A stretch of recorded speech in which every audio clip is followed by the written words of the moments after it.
session, we get done with this as well. Film, anything like that, please remind me. Reach out. I'll give you my number, any contact information for Austin as well.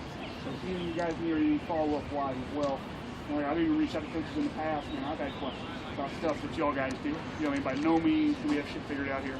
You know what I mean? So if there's something that comes up, I'm going to reach out to you as well, and I'm going to contact and resource for you. One of the biggest things we wanted to do, and Austin was really big on this as well, is have this session be something where it helps you. You know what I mean? So I don't want to get out here and show a bunch of drills that may not matter. I'm learning. Background, Austin's played at Duke? Yeah, I played at Duke. Played 1 year in the NFL with Green Bay Packers. Was not good enough, so I went to the coaching side of it. And I'm just coached at Duke from 19 to 21, and I'm lucky enough to move over to NC State. Now my fiance thinks it's normal coaching change. You go 20 minutes down the road, so I set her up for failure. A lot of knowledge, a lot of help. Guys who play the position and obviously had us in the NFL as well, really helped. So a lot of knowledge, a lot of support. I've been blessed immensely. This is the fifth or sixth O-line guy I've worked with already. So there's a lot of, when I'm going to talk about some things, I'm going to talk about the same thing for personal experience, not just what we do here, not cookie cutter what we do here. So first thing we want to hit with you guys, man, just questions off the bat and don't hold back. Who needs to know a drill? This is where I want to approach this stuff drill-wise. If there's something you're struggling with, or something we may be able to help you with, starting here right off the bat, anybody. If you don't, I'm going to take charge. Steps. So starting off with just steps with inside zone. I know we say inside zone, tight zone, all that. But let's just say basic inside zone, steps for that, teaching that progression. All right, quick question for you right off the bat. Yes, sir. You can come over here with me. Always try to make it interactive. What are y'all guys doing currently?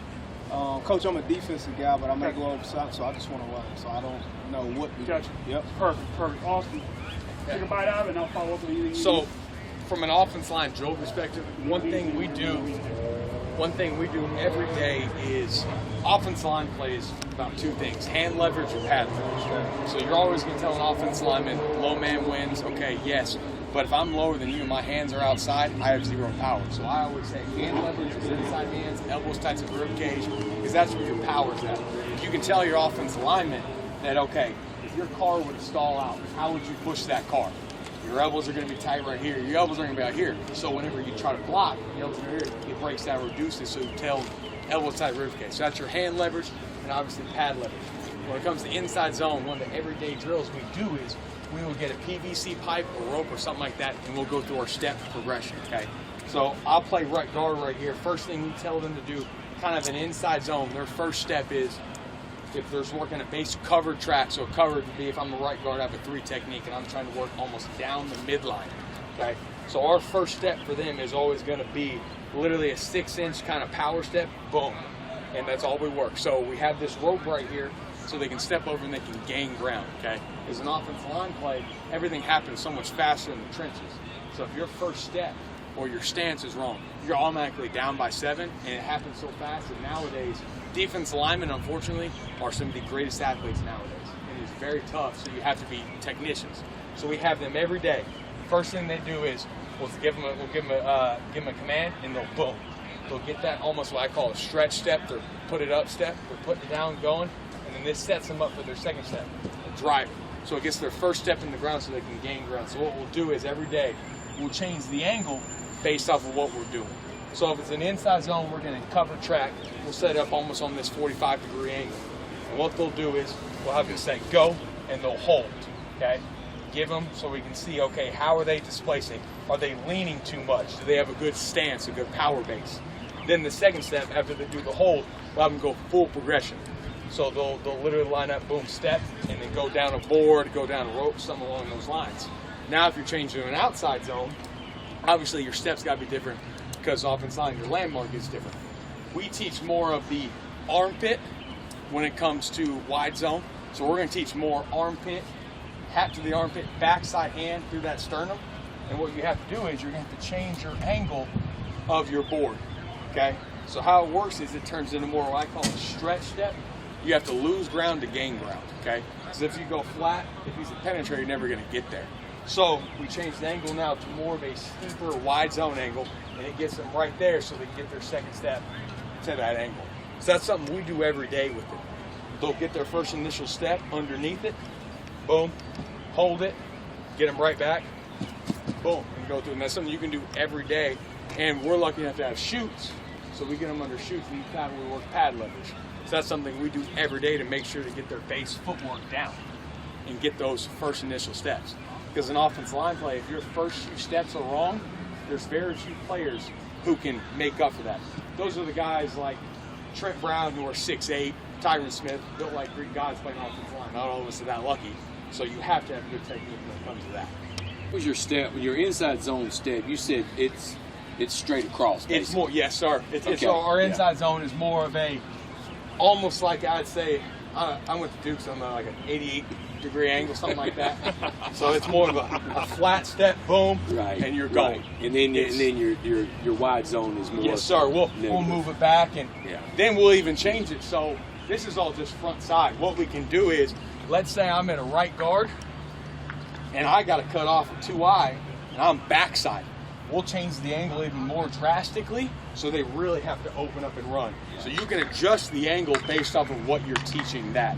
And it works, all it does is just teaching them that you have to push off this foot to gain ground and step over. And it gives them a landmark for them to look at.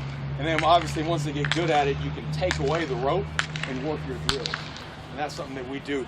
One big thing that Matt kind of talked about is, us in college sometimes have resources. We may have a crowd that says, we may have all these extra tools.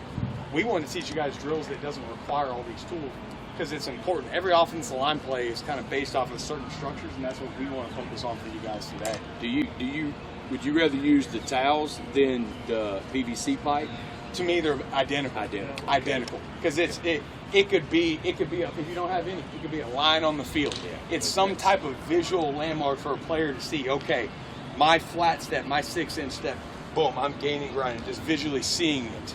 And as a coach, it's good for you because you can see, okay, if we're working inside zone and he's like this, and you see he gets such a giant step and his weight isn't distributed, you can say, hey, hold up. That's what that first step for in the progression is, stepping and holding to make sure they're getting it right.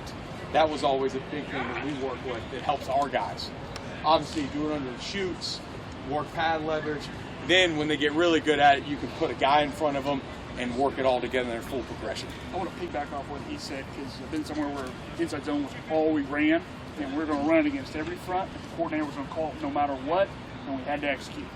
And we didn't have much else. You know what I mean? So I want to mimic on that. One of the best things that might help you just in terms of getting started is I know people want to rush into contact, people in front, all that.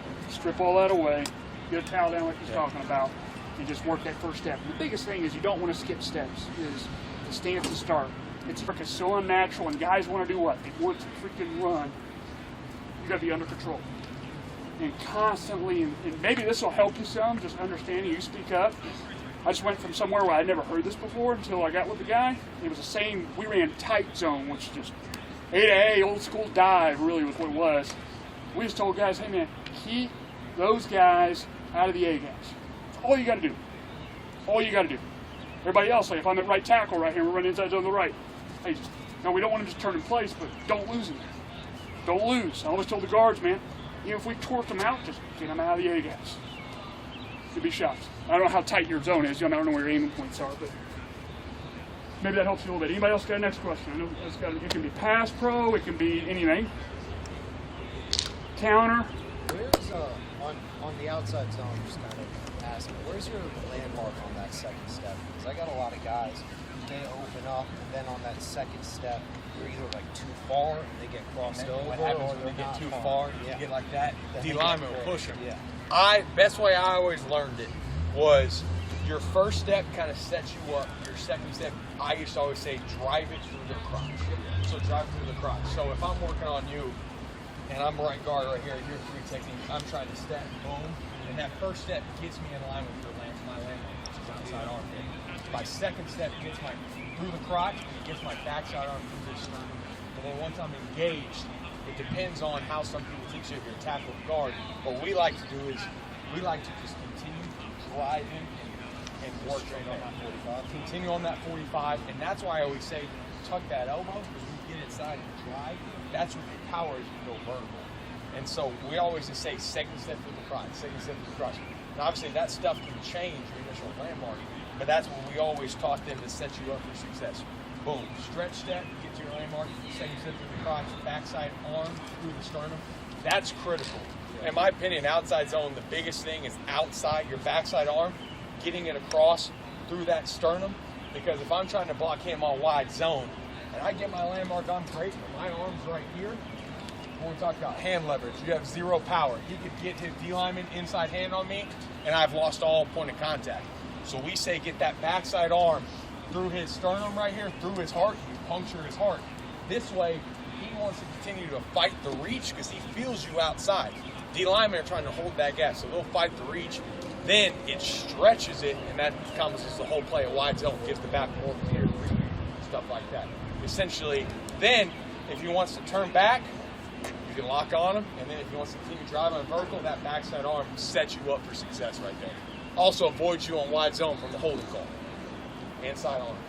That's a good thing. We're battling with our guys right now because we're going a little more outside zone right now. That's what they really set up these boards. Yeah. Usually they're at 45, so Caleb came out here and sets up our equipment every day, thankfully. And, maybe one thing you speak up on this because we're majoring a lot more if you want to turn. Yeah. Maybe one day to help your guys, especially day one. Oh, that's just a bitch, to be honest. Because hey, get a little bit wider. What am I going to do naturally? Turn, and you just get here like put body, and they don't even hit them. You're just showing a first step, and then you can work a little bit wider. And you can just, you can start them all super tight. You just go through the steps. Start them crossed over yet. Okay. You know what I mean? Like you get a little bit wider. This one step deeper. All right. So you remember you're just trying to get this forward. You're trying to get that leverage point. If they get super wide, like a tackle, you tell those guys pick one of you and do this. On the sideline, don't create a two gap. I kind of switched it because I was calling it outside zone, and I think that kind of made my guys freak out because they were really trying to get that reach on that shoulder. And like, I think it helped when I was like, hey, it's too wide, just drive it inside. So we used to always coach them, especially that front side tackle. Yeah. It's really big. We called it declaring the read for the back. So if like this, that second step to the crotch, you're driving. If you feel like he's a running 5 or where he's trying to stretch you, declare the read. So what we'd tell him is, you get that backside arm through, he's still running, boom, declare the read and kick him out and you can hit beat gap. Declare the read for the back. So that's one thing we teach our outside zone with our guards and tackles is we have 2 rules, covered, uncovered, okay? Covered, it is your wide zone landmark, second step to the crotch, outside armpit. Uncovered, 3-step decision, okay? You're literally going to take your step for the near D lineman. 1, 2, 3. You're going to make a decision. If you think you can overtake him, you're going to get in that near offensive lineman's armpit, overtake. If he is stretching wide, you're going to climb to the backer. If you think you can make it a clear read for the back, what we call a distort, okay? So if we have a guy engaged like this and we don't think we can reach him, our backside guard, whoever, will come in and hit his hip, make it easier for this guy to kick him out, and it declares the read for the back. So that's called a distort. So it's a 3-step decision for the offensive line. Okay? You guys, if I'm on the right guard and I got like a 2-eye here, I'm going to the right, do you have him put his hand on that 2-eye at all, or does he do that? So I've done it both ways. So when I was at Duke, we taught it where we were always going to help the 2-eye. At State, we're more of our center's got to be able to reach it. Because we're trying to help the tackle to respect the integrity of the stretch. So what can happen, though, there's 2 things that can happen. Okay, maybe as a guard, you can cut your split a little bit to tighten up that 2-eye. Or what we would tell a guard is at Duke, throw a stunner hand, take your initial step, and we call it a stunner. Because all you're trying to do is stun him. It doesn't need to be a knockout enough. It's just enough to pry that shoulder open so that center can come overtake. So if I'm playing left guard here and we're working outside zone to the left right here, he's going to literally take his step, boom, and try to pry that shoulder open and almost use his momentum to push him off and continue on his track. That shoulder open should open it up for this center to come in and reach it and get to his landmark. So that's one way to do it. Now, if you have a good enough center, we're lucky enough we have an athletic center that he can get it done. But if your center is maybe less mobile, then that shoulder pry of just literally stunning and opening that shoulder and ricocheting off can help that center get in there and overtake. Offensive linemen aren't the ones that get the knockout, it's the ones that are the most consistent. That's offensive line consistency. Now, if you get a guy who consistently knocks him out, then life's good. But everyone used to say, like, all right, what makes a good center? Best center in my mind is the guy you never hear his name called. Just know he's doing his job. That's what offensive linemen do. We don't get our name recognized.